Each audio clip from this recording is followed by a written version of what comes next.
Good morning, church, and welcome to worship today.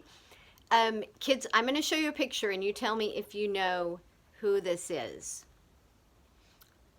Anybody know who this is? This is a man who lived in the 1800s, the 19th century, and his name is Frederick Douglass. Now, Frederick Douglass was born a slave, but he went on to become one of the most prominent speakers, writers, activists, people speaking out against slavery. He used his platform to talk about injustice against other people. Now, the interesting fact about Douglass is he actually was the most photographed person in America, probably the whole world, in the 19th century. He took about 160 photographs. So here's one, here's another, but there's quite a few. He took 160. In comparison, President Lincoln only took about 126. So he spent all of his adult life speaking out and taking photos. And if you'll notice in the photos, he's always dressed very well, and he always looks directly to the camera.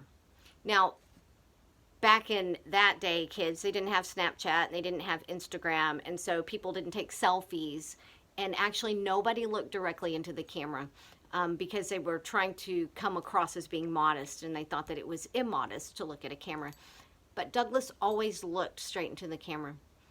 And one of the reasons he did is he liked to say he wanted people to see him eye to eye, face to face. See, he used these photographs to change the perception of slaves in this country. He used these photographs to retrain people how to see others. It reminds me a lot of Scripture.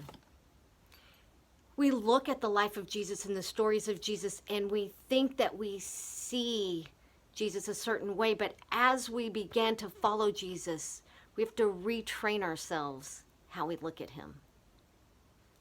Because we start out and we think, well, following Jesus just means that we go to church and that, we're nice people, and those aren't bad things, kids. But if we truly follow Jesus, if we truly look at Scripture, if we retrain ourselves to see how Jesus lived, then we begin to understand we have to go where he goes. Where does Jesus go? He goes to the hard places. He goes to those who are hurting. He goes to those in need.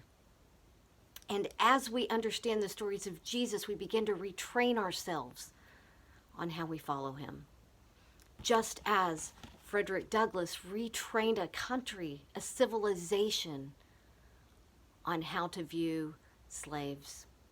So this week I want you to think about how you follow Jesus and where he's asking you to go, because I'm going to tell you this, it's not always an easy place. It's not always to do easy things. Following Jesus truly means giving up of ourselves.